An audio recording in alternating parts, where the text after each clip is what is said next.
오늘 우리가 읽은 말씀은 사도행전 19장 20절. 이와 같이 주의 말씀이 힘이 있어 흥왕하여 세력을 얻으니라. 아멘. 오늘은 말씀의 나라 세 번째, 주의 말씀이 힘이 있어 라는 제목으로 이 말씀 나누면서 잠깐 기도하겠습니다. 사랑하는 주님, 이 시간에 말씀을 묵상할 때 함께 하시고 우리가 또 아버지의 마음을 붙들고 주의 말씀의 나라 위에 말씀의 백성으로 세워지는 은혜의 시간 되게 주시옵소서. 부탁하며 예수님의 이름으로 기도하옵나이다. 아멘. 그럼 이 땅의 교회가 부흥했을 때 언제나 부흥에는 징조가 있었습니다. 그 징조가 뭐냐? 하나는 사람들이 기대를 했다는 거예요. 그러니까 말씀에 대한 기대, 사모함이 있었다는 거죠. 그러니까 여러분, 교회가 요즘 말씀을 사모하는, 기대하는 마음이 여러분 눈에 보입니까? 제가 볼 때는 아닌 것 같아요. 그러니까 부흥이 없는 거죠. 두 번째는 말씀에 대한 기대뿐만 아니라 말씀이 늘 살아있었다는 거예요. 그러니까 부흥하는 교회들은 항상 하나님의 말씀이 역사했다는 거예요. 그리고 세 번째는 말씀이 역사하는 곳마다 성령의 역사가 일어나고 회개의 역사가 일어났다는 거예요. 그리고 마지막으로 온 교인들이 마음이 열려서 회개하고 서로를 안아주고 안 믿는 사람들까지 받아주는 그런 놀라운 역사가 있었다는 거예요. 여러분, 하나님께서 이 땅의 교회를 말씀으로 통치하시길 원하시고 모세에게 주셨던 말씀을 예수님을 통해서 다시 허락의 그 말씀, 그리고 교회에게 맡겨진, 말씀에 맡겨진 이 교회가 하나님 뜻 가운데 성장하는 그 순간들마다 항상 부흥의 역사가 일어났었다는 거예요. 그러므로 우리는 사모하는 마음으로 하나님의 교회에서 말씀을 사모하고 예배해야 돼요. 왜? 여러분, 많은 사람들이 교회의 부흥 그러면 막 성령, 이런 단어, 성령에만 집착을 많이 합니다. 근데 실제로 하나님이 성령을 주신 이유도 뭐냐? 바로 말씀 때문에. 그래서 교회는 말씀으로 부흥하는 것이 아니라 말씀이 부흥해야 되는 거예요. 여러분, 진짜 교회는 말씀으로 부흥하는, 말씀이 도구가 되는 게 아니라 말씀이 부흥해서 모든 사람이 말씀으로 충만해지는 것, 하나님을 아는 지식에 충만해지는 것, 그게 하나님의 꿈이라는 걸 여러분이 생각하셔야 돼요. 그러니까 말씀으로 부흥케 해주십시오 이렇게 기도하지 마시고, 내가 말씀이 충만하고 내가 말씀이 부흥하는, 말씀이 내가 부흥하는 사람이 되게 해주십시오 이렇게 기도할 때 교회가 생명을 얻는 겁니다.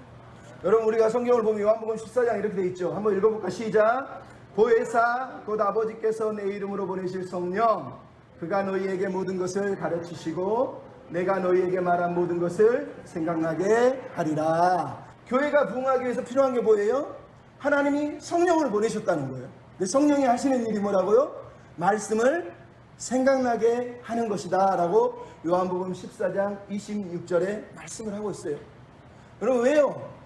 사람이 물과 성령으로 나지 아니하면 하나님 나라에 들어갈 수가 없기 때문에, 물과 성령으로만 하나님의 나라는 부흥하게 돼 있어요. 이게 무슨 얘기예요? 물은 뭐고 성령은 뭐예요? 우리는 물은 말 그대로 물이고 성령은 성령 이렇게 생각을 하잖아요. 근데 이거는 목적이 아니에요. 과정이에요. 왜? 물과 성령으로 거듭나야지 하나님의 나라가 완성된다는 얘기는 이렇게 써 있어요. 맑은 물을 너희에게 뿌려서 너희를 정결하게 하고, 또 성령 새 영을 너희 속에 두고 새 마음, 부드러운 마음을 주어서 너희로 율례를 행하게 하고 내 규례를 지켜 행할지니라. 물과 성령으로 거듭나라고 말한 이유가 뭐라고요? 물과 성령을 통해서 우리가 하나님의 말씀을 지키기 때문이에요. 물과 성령을 통해서 목적이 뭐냐? 말씀의 백성, 말씀에 순종하는 백성, 말씀을 따라 사는 백성이 되게 하시려고 성령과 물의 역사를 허락하시는 거예요. 그래서 에베소서 5장 26절에 뭐라 그러니까? 너희가 물로 씻고 말씀으로 깨끗하게 되고 거룩하게 되느니라 라고 말하거든요. 그러니까 우리가 깨끗해지고 거룩해지는 비결은 말씀의 말씀, 성령은 그 말씀의 사람이 되게 하시려고 하나님이 보내신 분이지, 말씀하고 상관없이 막 기적이 일어나고 병자가 낫고 몸이 치료하는 건, 이건 하나님 안 믿는 사람도 다 일어나는 거예요. 그러니까 그게 목적이 되면 안 되는 거예요.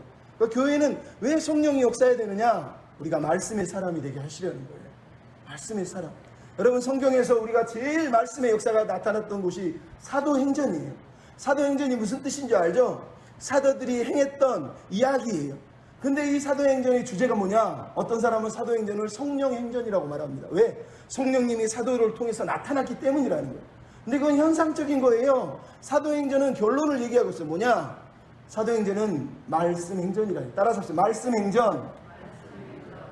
사도행전은 말씀 행전이에요. 사도들이 행해서 성령이 나타나서 무슨 일이 벌어졌다는 거예요. 주의 말씀이 힘이 있게 역사하고 주의 말씀이 흥황하고 주의 말씀이 왕성하고 주의 말씀이 세력을 얻었다는 거예요. 우리가 19장 20절을 읽은 이유가 그거예요. 주의 말씀이 힘이 있어 흥황하여 세력을 얻으니라.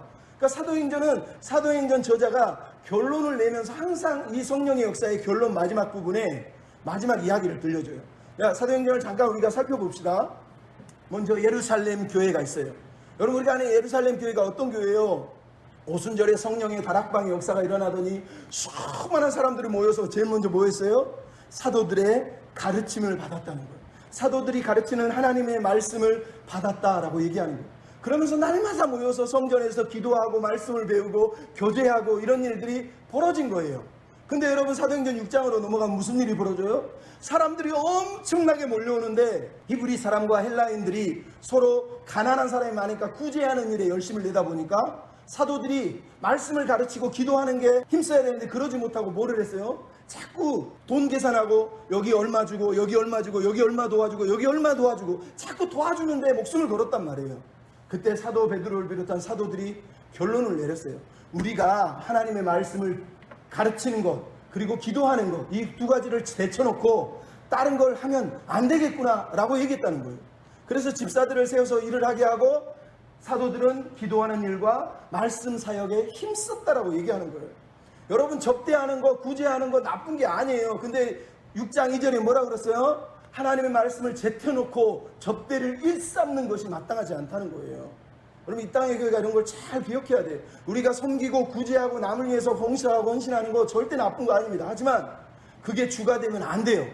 제가 잠실에 어느 교회를 섬겼는데 목사님이 어느 날 갑자기 젊은 사람이 노숙자를 섬기게 됐어요.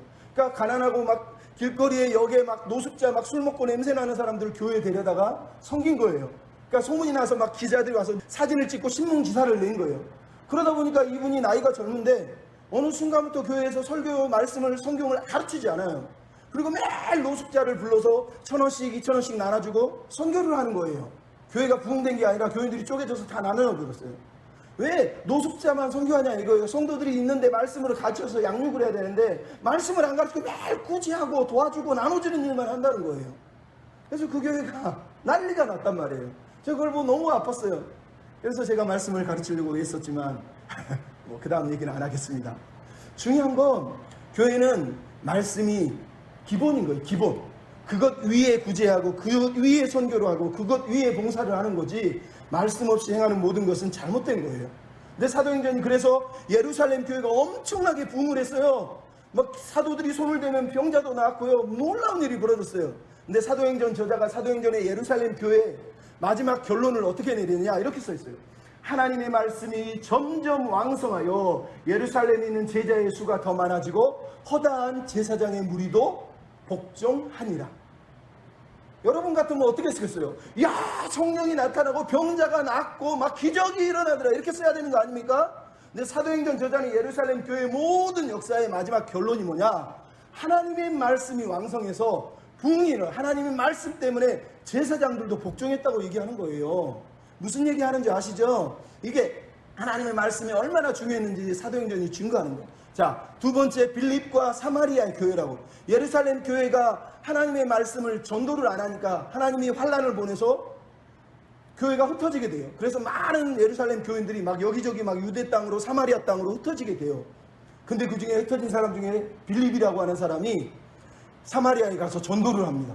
전도를 했더니 수많은 사람들이 빌립의 복음을 들고 변화돼서 사마리아 교회가 이렇게 부흥을 해요. 사마리아가 빌립의 전도를 통해서 막 기적이 일어나고 사람들이 예수를 믿게 되니까 사도행전 8장 14절에 사도들이 이 사건을 두고 뭐라고 그랬냐면 예루살렘에 있는 사도들이 결론을 뭐라고 그랬냐, 사마리아도 하나님의 말씀을 받았다라고 얘기하는 거예요. 나가서 우리가 아는 빌립이 광야를 지나가는데 간닥이라는 에디오피아 내시가 막 마차를 타고 가는데 뭔가를 읽어요. 보니까 이사야서인데 뜻을 몰라요. 그러니까 빌립이 지나가다가 간다게라고 하는 이 신하에게 당신이 읽는 게 무슨 뜻인지 압니까? 그랬더니 뭐라고 그럽니까? 누가 나에게 가르쳐주는 사람이 없어서 내가 알 수가 없습니다. 어찌 깨닫겠습니까? 그랬더니 빌립이 이 사람에게, 그 본문은 이사야인데 이사야서 본문의 내용은 예수님에 대해서 얘기하는 거예요. 그러면서 빌립이 입을 열어 이 글에서 시작하여 예수를 가르쳐 복음을 전하니라 라고 이렇게 말하는 거예요. 그러니까 빌립이 복음을 전할 때 이 말씀을 가르침으로 일어났다는 거예요. 그래서 아까도 다시 얘기하지만 사도행전 8장의 결론이 이렇게 났어요. 사마리아도 하나님의 말씀을 받았다는 거예요. 그럼 다음으로 우리가 아는 사람은 누구예요? 사도 바울. 사도 바울이 막 예수 믿는 사람들을 막 핍박하고 막 돌로 쳐서 죽이고, 스데반도 그렇게 죽었지 않습니까? 근데 그러다가 다메섹에서 하나님을 만나고 예수님의 그 부활의 강추 앞에 꼬꾸라지면서 변화된단 말이에요. 그렇게 변화되고 나중에 아나니아라고 하는 선지자를 만나서 하나님에 대해서, 예수님에 대해서 다 배우고 나서 사도 바울이 뭐를 합니까? 해당에 가가지고 그 즉시로 해당에 가서 예수가 하나님의 아들이라고 전파하니, 사울이 힘을 더하여 예수 그리스도를 증거하니 다메섹에 사는 유대인들이 당혹했다는 거예요. 어찌할 바를 몰랐다라고 성경이 얘기를 하고 있는 거예요. 그러고 나서 결론을 뭐라고 그러냐? 온 유대와 갈릴리와 사마리아 교회가 평안하고 든든하여 주를 경외함과 성령의 이로로 진행하여 수가 더해졌다라고 얘기하는 거예요. 즉 말씀을 가르치고 말씀이 역사하는 빌립과 사도 바울을 통해서 교회가 든든히 서갔다라고 얘기를 하는 거예요. 재밌지 않습니까? 자, 이어서 우리가 봅시다. 베드로와 고넬료의 가정. 여러분 알지만 고넬료는 이방이에요. 근데 하나님을 경외하는 사람이라 하나님을 그래도 사모했어요. 근데 베드로가 어느 날 꿈을 꾸는데 하나님이 환상을 통해서 너 고넬료의 집에 가가지고 내 말씀, 하나님의 말씀을 좀 전해라 얘기합니다. 베드로가 막 싫다고 그러잖아요. 나중에 이 뭐 벌레가 들어있는 보따리를 3번이나 보여주고 나서 베드로가 아, 하나님 뜻이구나 그러고 고넬료의 가정에 가서 말씀을 전하는 일이 벌어진단 말이에요. 바로 이어서 유대에 있는 사도들과 형제들이 이방인도 하나님의 말씀을 받았다함을 들었더니 고넬료 가정에 일어난 사건을 사도들이 또 결론을 내렸어요. 아, 그들이 하나님의 말씀을 받았구나 라고 했다는 거예요. 여러분, 고넬료 가정에 무슨 일이 벌어졌어요? 사도 베드로가 설교하고 나더니 성령이 임해가지고 막 방언이 일어나고요, 가족들이 다 예수를 믿었어요. 근데 사도행전에 사도들이 뭐라고 그랬다고요? 야, 방언이 임했대, 기적이 일어났대, 이렇게 쓴 게 아니라 하나님의 말씀을 받았다함을 들었다라고 이렇게 쓰고 있는 거예요. 그러니까 사도행전은 성령행전이 아니라 말씀행전이에요. 말씀행전. 그래서 예루살렘과 그 다음에 유대와 사마리아잖아요. 유대와 사마리아의 결론이 뭐예요? 12장에 나와요. 12장에 무슨 일이 벌어진 줄 아세요? 12장에 사도 베드로와 옥에 갇히는 일이 벌어지는데요, 헤롯이라고 하는 임금이 그 당시에 왕궁의 곳간으로 두로와 시돈에게 곡식을 나눠주는 일이 벌어졌어요. 근데 두로와 시돈이 왕한테 미움을 받아서 서로 불화했는데 두로와 시돈 사람이 헤롯 임금한테 찾아와서 당신이 왕궁에서 우리에게 먹을 것을 주니 우리와 화해합시다 그럽니다. 그래서 헤롯 임금이 수많은 로마 백성들을 모아놓고 두로와 시돈 앞에 연설을 해요. 그랬더니 사람들이 와, 신이다, 신이 나타났다 이런 얘기를 하는 거예요. 그때 헤롯이 하나님께 영광을 돌리지 않는다 하여서 헤롯이 그 자리에서 직사를 합니다. 여러분, 이 사건이 여러분 왜 기록되는지 이해를 못하실 거예요. 이 사건을 기록한 이유가 바로 그거예요. 헤롯은 헤롯 왕궁에서 나오는 곡식으로 사람들을 먹였지만 헤롯은 죽었어요. 근데 반대로 뭐가 나타나요? 하나님의 말씀은 흥왕하여 더하더라라는 거예요. 그러니까 세상에 곡식을 주고 세상에서 먹이는 그것들은 하나님의 영광을 위한 것이 아니면 결국은 망하더라는 거예요. 하지만 하나님의 교회는 사도행전 10장에도 11장에도 12장 마지막 결론, 사마리아의 결론도 뭐냐? 하나님의 말씀은 여전히 흥왕하고, 헤롯은 연설하다가 죽었지만 하나님의 말씀은 여전히 살아있어서 영혼을 살리는 일을 하고 있다고 얘기하는 거예요. 그러니까 세상이 주는 곡식이 아니라 하나님이 주시는 음식, 하나님 주시는 생명의 양식을 먹을 때에만 교회는, 우리는 성장한다라고 말하기 위해서 이 구절을 써놓고 있는 거예요. 그러니까 예루살렘도 결론은 말씀이 흥왕하여, 사마리아 유대 땅의 결론도 말씀이 흥왕하여, 그 다음에 뭐예요? 땅끝까지 이르러 내 증인이 되라. 그래서 다음 나오는 게 뭐예요? 이방 교회인 안디옥 교회. 안디옥 교회는 이렇게 써 있어요. 안디옥 교회에 선지자들과 교사들이 있었으니. 이방 교회인데 이미 선지자들과 교사들이 있었다는 거예요. 교사들이 뭔지는 알 거예요. 근데 선지자들이 뭐냐? 헬라어로 프로페테스, 하나님의 말씀을 선포하는 사람들을 얘기하는 거예요. 그러니까 여러분은 자꾸 선지자 그러면 막 꿈꾸고 환상을 보고 막 이렇게 생각하는데, 실제로 선지자가 뭐냐? 신약에서 선지자란 말은 하나님의 말씀이 영감받은 말씀을 선포하고 가르치는 사람을 말하는 거예요. 그러니까 지금 안디옥 교회가 시작됐는데 이 이방 교회에서 이미 선지자들이 교사들이 있어서 말씀을 가르쳤다는 거예요. 근데 이 교회에 누가 있어요? 사도 바울과 바나바 두 명의, 물론 다른 사람도 있었지만 이 두 사람을 선교사로 파송을 해요. 근데 이 두 사람 파송해서 뭐합니까? 사도 바울이 비시디 안디옥에 이르러서 안식일에 회당에 들어가 앉아서 하나님의 말씀을 증거했다는 거예요. 그랬더니 이방인들이 듣고 하나님의 말씀을 찬송하면서 하나님의 영생을 주시기로 약속한 사람은 다 믿었다는 거예요. 그러니까 사도 바울이 말씀을 전하니까 사람들이 다 믿는 일이 벌어졌다라고 얘기하는 거예요. 그러니까 말씀으로 안디옥 교회가 무장되니까 선교사들도 말씀으로 무장돼 있다는 거예요. 얼마나 놀랍습니까? 여러분 선교사 훈련, 선교사들 나가보십시오. 제가 선교사를 폄훼하려는 건 아니지만 어떤 선교사들은요 사역은 엄청나게 열심히 했는데 말씀에 대해서 많이 깜깜무소지 깡통이에요. 맨날 똑같은 말을 헬라말 또 하고 또 하고 또 하면서 너무 비참해요. 성도들을 말씀으로 양육하고 가르쳐야 되는데 그걸로 안 해. 그냥 구제하고 먹이는 일로만 성도가 산다고 생각해요.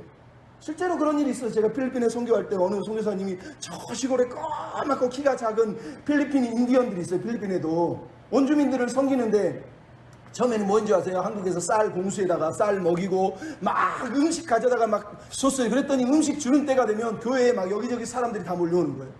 근데 선교사가 어려워졌어요. 음식을 못 갖다 줬어요. 말씀을 전하러 교회 갔더니 성도들이 와서 그랬어요. 쌀 어디 있어요? 음식 어디 있어요? 오늘은 없는데요? 그냥 가버리더라는 거예요.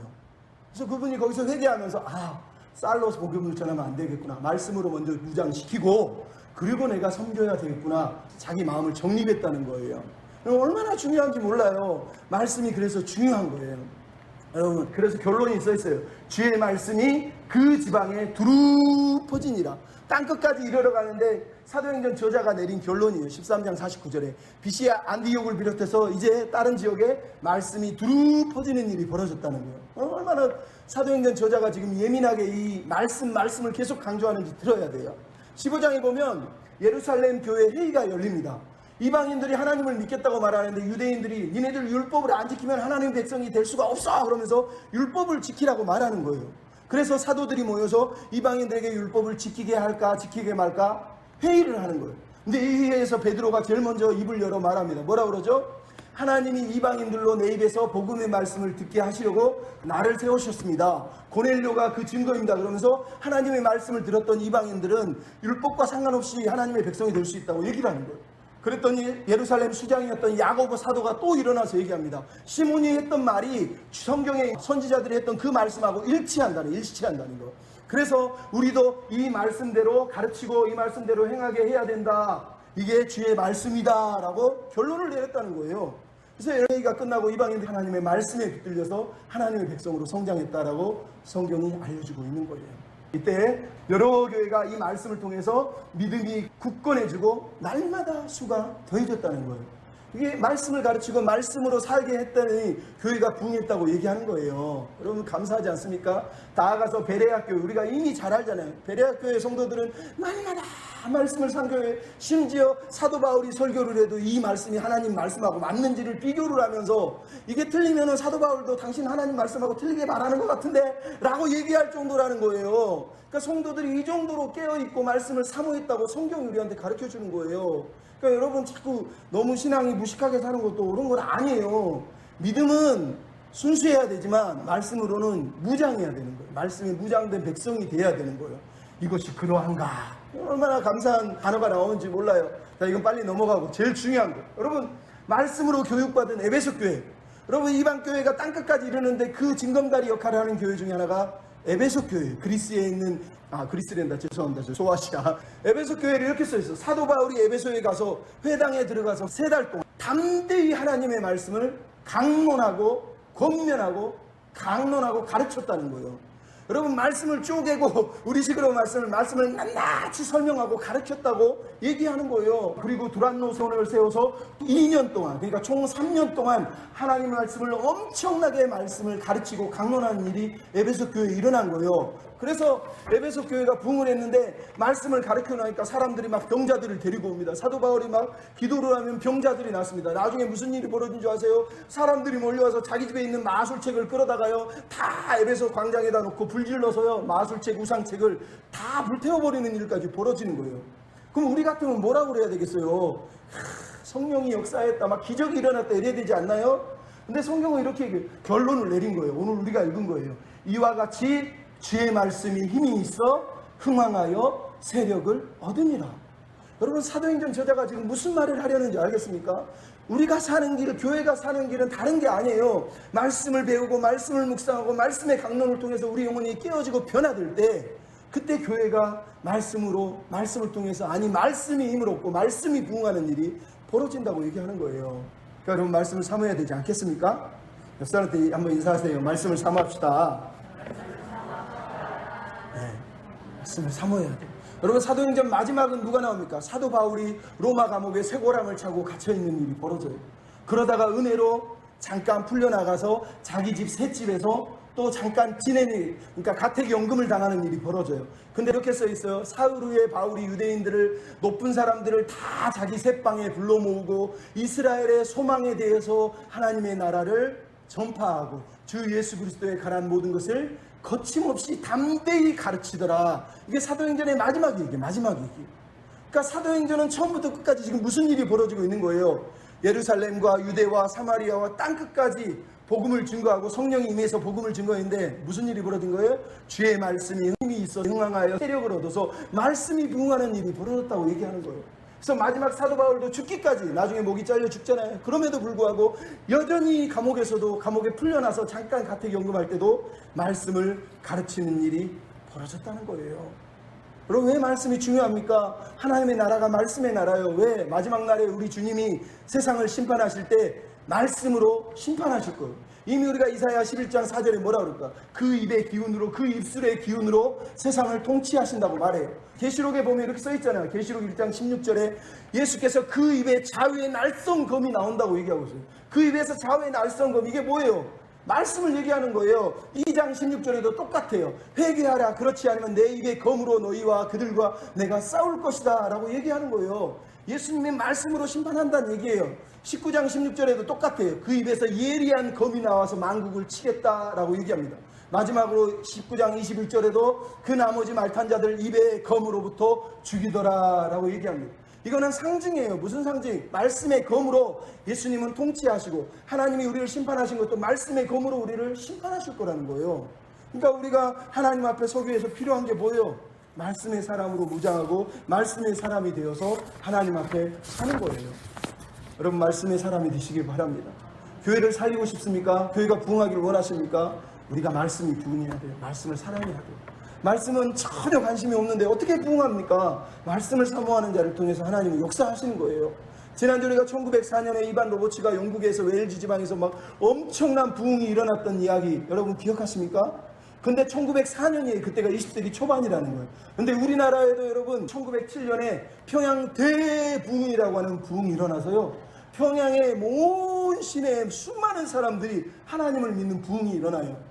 근데 이 부흥이 일어나기 전에 1903년에 함경남도 원산에서 먼저 부흥이 일어났었단 말이에요. 그 부흥은 화이트와 맥컬리라고 하는 여자 선교사 2명이 로버트 하디라고 하는 영국인 선교사에게 말씀을 좀 가르쳐달라고 그래서 말씀 사경회를 하다가 일어난 일이에요. 1903년 8월 달에 말씀을 배우다가 부흥이 일어난 거예요. 그리고 나서 1907년에 이 부흥이 이어져서 평양 대부흥이 일어나고 1909년이 되면은 100만인 구룡운동이라 그래서 우리나라에 100만 명을 예수 믿게 하자 그러면서 모든 교인들이 복음을 전하는 일이 벌어져요. 이게 100만인 구룡운동이 일어나요. 근데 이 1907년에 평양 대부흥운동이 어디 일어나냐? 저 뒤에 있는 사진에 있는 것이 바로 장대현 교회라고 하는 곳이에요. 근데 이 장대현 교회에서 부흥이 일어나기 전에 먼저 일어났던 게 아까도 말했지만 원산 부흥운동이에요. 원산에서 함경남도 원산에서 일어났던 이 부흥운동은 두 여자 선교사가 중국에서 선교를 하다가 쫓겨와요. 그래서 어쩔 수 없이 원산에서 선교를 하는데 너무너무 갈급하고 힘들었어요. 그래서 로버트 하디라고 하는 영국 선교사를 불러서 말씀 좀 가르쳐주세요. 그래서 로버트 하디가 요한일서 강해를 2박 3일로 사경회를 한 거예요. 사경회를. 근데 사경회라고 말씀을 전하다 보니까 로버트 하디라고 하는 사람이 자기가 말씀을 전하다가 회개를 해요. 아, 내가 그동안 조선에 와서 선교를 했는데 내가 너무 교만해서 조선의 부흥이 안 일어난 거고 내가 죄인이구나 그러면서 선교사들이 모여있고 일반인들이 모여있는데 거기서 로버트 하디가 회개를 합니다. 뭐라 그러냐, 내가 너무너무 백인 우월주의에다가 내가 너무너무 우월한 사람이라고 생각해서 한국 사람, 조선 사람들을 내가 차별했다, 무시했다. 내가 의사라고 생각하는 그것 때문에 조선 사람들을 너무 무시했다. 그래서 깔보았다. 그러다 보니까 나도 선교를 못하게 되고 조선의 복음이 말씀이 제대로 선포되지 못했다. 그러면서 그 자리에서 울면서 회개를 해버린 거예요. 그러니까 그 회개하는 그 광경 속에서 여자 선교사도 조선 사람들도 회개하면서 그 자리에서 엄청난 부흥이 일어나는 거예요. 그러면서 온산에 부흥의 역사가 일어나면서 온산 지방에서 막 부흥의 불길이 일어나고 여기저기서 사경회가 일어나는 거예요. 그래서 이 로버트 하디라고 하는 사람이 나중엔 자기가 선교했던 곳이 있는데 강원도의 지경터라고 하는 곳이 있었어요. 거기가 자기가 실패했던 곳이, 왜 실패했다고요? 교만해서 조선 사람들을 깔봐서 내가 의사인데 감히 니까지 것들이 내가 복음을 전하는데 듣지도 않아? 그러면서 막 교만하게 까불던 그 생각이 나서 자기가 선교하다 실패한 지경터로 자주 찾아가요. 그래서 거기 가서 자기에게 일어난 얘기를 하면서 말씀을 전하면서 회개하면서 미안하다고 그러면서 또 무릎을 꿇어요. 그러면서 강원도의 지경터에 엄청난 부흥이 일어나는 거예요. 그러면서 로버트 하디라는 사람이 온산에서 그 다음에 개성으로 가고 그 다음에 서울로 오고 이러면서 사경회가 계속 번지는 일이 벌어지는 거예요. 그러니까 수많은 사람들이 전국적으로 말씀을 들으려고 이제 사경회가 일어나는, 그러니까 지방마다 여기저기서 말씀 사경회가 일어나는 거예요. 그 중에 1904년에 이 로버트 하디라고 하는 사람이 사경회를 벌이게 되는데 얼마나 많은 사람들이 이 사경회에 몰려왔는지 몰라요. 사람들이 막 몰려오는 거예요. 1904년부터 사경회라는 단어를 부흥회로 바꿔서 우리가 요즘 부흥회라고 하는 단어가 처음 쓰게 돼요. 근데 부흥회의 원리는 뭐라고요? 사경회예요, 사경회. 부흥회가 막 주여 성령을 주세요, 이게 부흥회가 아니에요. 실제 부흥회의 원리는 근원은 사경회예요, 사경회. 말씀을 배워서 말씀대로 살려고 하는 사람들의 모임이, 그게 언어가 바뀌어서 부흥회가 된 거란 말이에요. 그러니까 요즘 우리는 부흥회 그럼 뭐 병 낫기 위해서 하고 뭐 돈 많이 뭐 축복받기 위해서 하고 막 이런 식으로 부흥회를 막 왜곡시키잖아요. 근데 실제 부흥회는 그런 게 아니에요. 말씀으로, 하나님의 사람이니까 말씀으로 살자, 이게 부흥회란 말이에요, 부흥회. 그러니까 1905년까지 막 말씀 사경회가 쭉 일어나게 되니까 1906년이 되었을 때 장로교 4개 선교사 단체와 감리교 2개 선교사 단체가 힘을 모아서 우리 1907년에 조선 땅의 부흥을 위해서 부흥회를 한번 합시다 그러면서 선교 단체들이 막 부흥회를 준비하고 있었는데 놀라운 일이 벌어졌어요. 1906년에 로버트 하디라는 사람이 평양에서 다시 내려와서 서울 쪽에서 부흥회를 하는데 엄청나게 많은 사람들이 모여서 부흥회 운동이 일어나기 시작해요. 근데 그 당시에 또 한 명의 선교사, 하워드 존스톤이라고 하는 선교사, 근데 이 선교사님이 평양에서 또 선교대회를 하고 사경회를 하게 됐어요. 근데 이 자리에서 무슨 얘기를 했냐, 1904년에 영국 웨일즈 지방에 이반 로버츠라는 사람을 통해서 하나님이 놀라운 말씀의 부흥을 일으켰다. 우리 조선 땅에도 부흥이 일어났으면 좋겠습니다. 여러분 중에 부흥의 주인공이 되고 싶은 손 드세요. 그랬더니 그 자리에 길선주 장로라고 하는 사람이 있었는데 손을 번쩍 들고 제가 할게요, 저를 사용해 주세요, 이랬다는 거예요. 그래서 하나님 앞에 기도하면서 당신을 하나님이 사용하시길 원합니다, 이렇게 기도하고 길선주 장로라는 사람이 이때부터 복음을 전하는 거예요. 근데 길선 장로님이 누구냐? 바로 이 장대현 교회의 장로였어요. 장대현 교회가 어디예요? 제가 말했잖아요. 1866년에 토마스 선교사가 복음을 전하러 왔다가 제너럴 셔먼홈에서 배에서 내리자마자 목이 잘려가지고 채치량이라고 하는 12살 먹은 아이한테 성경책을 주고 그 성경책을 받은 사람이 박영식이라고 하는 관리에게 성경책을 줬더니 박영식이가 그 성경책 쫙쫙 찢어가지고 벽에다가 다 붙여놓고 도배하고 있다가 매일 여기 누워도 저기 누워도 성경이 보이니까 이상하다 그러면서 말씀을 깨닫게 되고 그 말씀으로 회개하게 되고 나중에 이 사람이 세운 교회가 널다리 교회예요. 널다리 교회의 이름이 바뀌어서 장대현 교회가 된 교회예요. 그러니까 토마스 선교사의 그 순교의 피 때문에 널다리 교회가 장대현 교회가 됐는데 이 장대현 교회에 길선주라고 하는 장로가 그 당시에 이기람이라고 하는 선교사님이 이 사람을 장로로 세운 거예요. 근데 이 사람이 제가 선교의 주역이 되고 싶습니다, 저를 사용해 주세요, 그랬다는 거예요. 얼마나 근데 설교를 잘했는지 이 사람을 통해서 장대현 교회에 수많은 사람들이 부흥의 역사가 일어나는데 1907년 1월 2일부터 15일까지 14일 동안 사경회를 시작을 했어요. 근데 이 처음 시작했을 때 사람들이 모여서 하나님의 말씀을 듣기 위해 모여왔는데 처음에는 말씀을 들어도 밍밍했어요.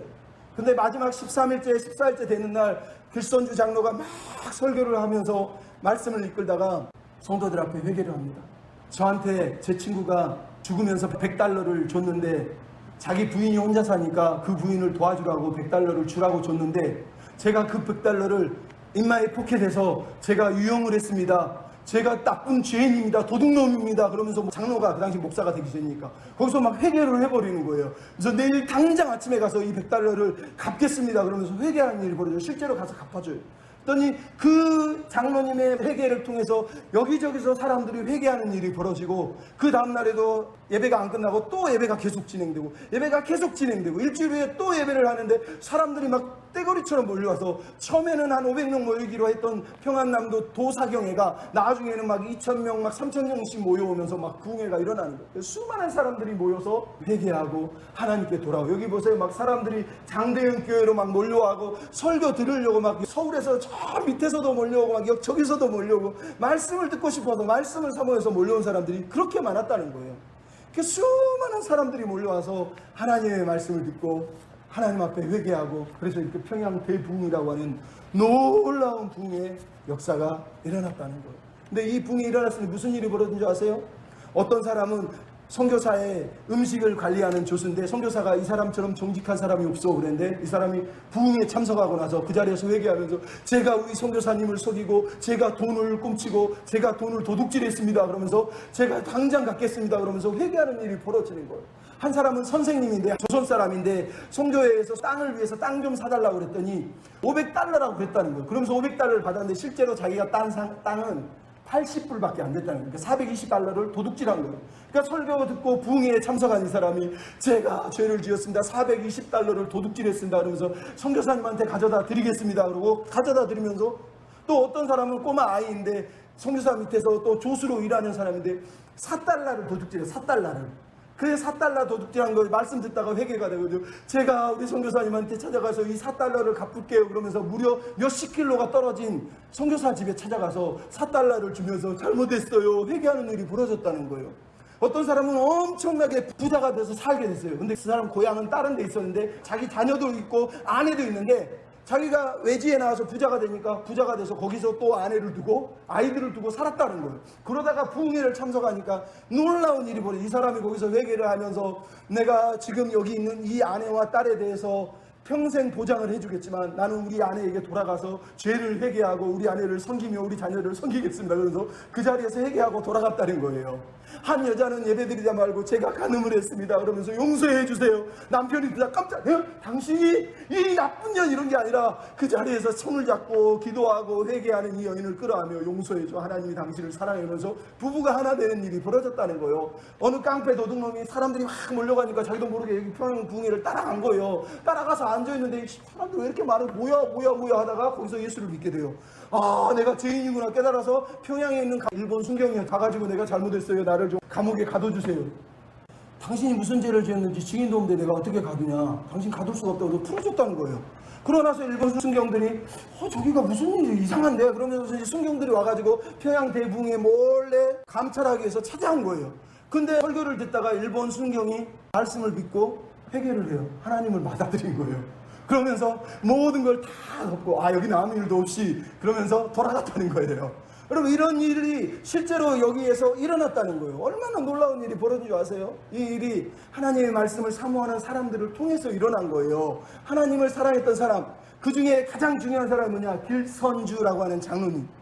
이분은요 젊었을 때부터 얼마나 종교심이 뛰어나는지요. 예수 믿기 전에 이미 병아수 떠놓고 막 빌고요 얼마나 진리에 대해 목말랐는지요. 자기 눈이 죄를 지을까봐 눈에다가 막 뭐 이상한 걸 부어가지고 결국은 실명을 해서 젊었을 때부터 장님하고 똑같거든요.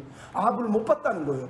근데 자기 친구 한 사람이 어느 날 찾아와서 당신 철로역정이라고 하는 책인데 이것 좀 읽어봐. 그래서 그 책을 옆에서 읽어줬는지 그 희미한 눈으로 읽었는지 읽다가 예수님을 알게 된 거예요. 믿게 돼요. 그래서 나 하나님 믿을래 그러면서 선교사 찾아가서 회개하고 세례를 받고 그리고 처음에는 영수가 됐다가 장로가 되고 나중에 조사 즉 전도사 같은 일이 되고 나중에 목사까지 이르러요.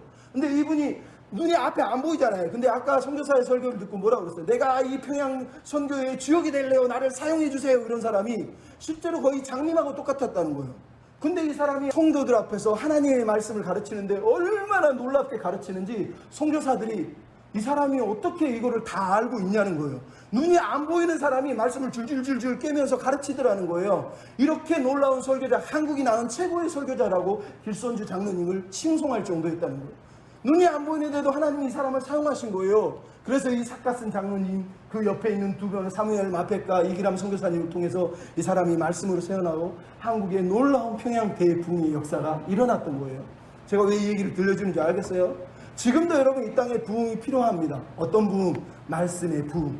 말씀이 부흥해야 돼요. 여러분 이 땅에 왜 교회를 조롱을 받습니까?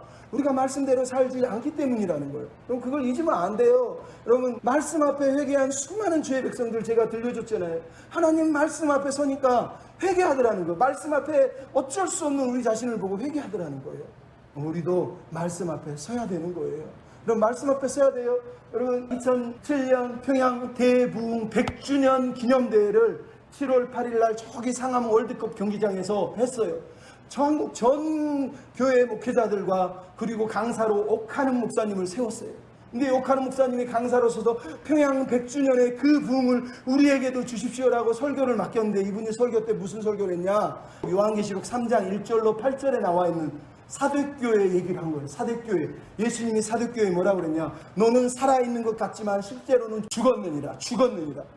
옥하는 목사님이 피를 토하며 설교했어요. 한국 교회는 겉으로는 수도 많고 교회도 크고 성장한 것 같지만 우리는 예수님이 볼 때 죽어있는 거하고 똑같습니다. 우리는 거룩함을 잃어버렸고 세상하고 똑같아지려고 하고 부자 되려고 하고 복 받으려고 하지 말씀대로 하려고 하지 않습니까? 우리는 타락했습니다. 그러면서 설교를 하면서 한국 교회가 변화되는, 그래서 자기가 이게 내가 얼마나 성도들한테 눈치를 보다 보니까 성경에 써있는 말씀을 성경대로 안 가르치고 자꾸 좋은 거 쉬운 거 복 받는 얘기만 하다 보니까 하나님 말씀을 제대로 못 가르쳐요. 내가 죄인입니다. 내가 죄인입니다. 그래서 회개하면서 주여 살려주세요. 주여 살려주세요. 이러면서 소리치며 회개하면서 이 부흥의 마지막 기도의 인도를 끝냈어요. 여러분 이게 우리 시대의 한국교회가 해야 될 일이에요. 말씀을 붙들고 주여 살려주십시오. 주여 우리가 말씀으로 다시 살게 해주십시오. 말씀이 부흥하는 삶을 살게 해주십시오. 이렇게 기도하는 저 여러분이 되셨으면 좋겠습니다. 우리 말씀 앞에서 같이 찬양 부르시면서 기도할 때 하나님 정말 말씀이 부흥하는 교회, 말씀이 부흥하는 성도, 말씀 앞에서 살아가는 백성이 되게 도와주십시오. 우리 이런 마음으로 같이 마지막 찬양 부르고 기도 마쳤으면 좋겠습니다. 말씀 앞에서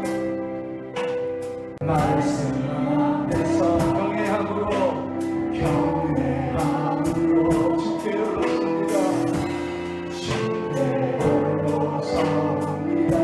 생명의 말씀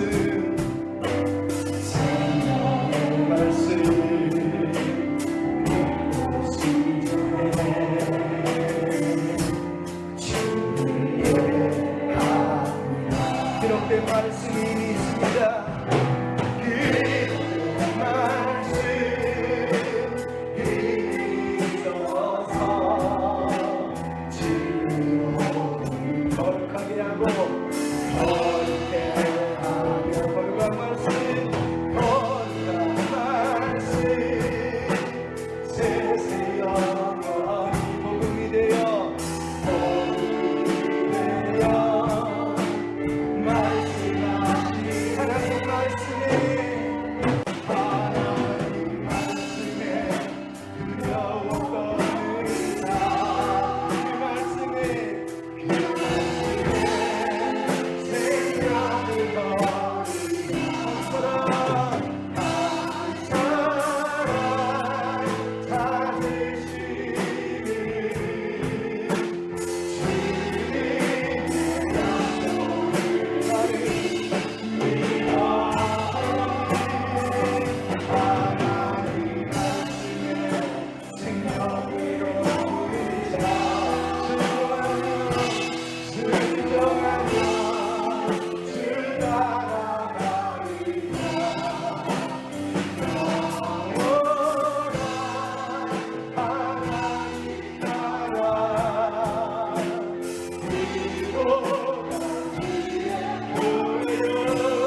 열간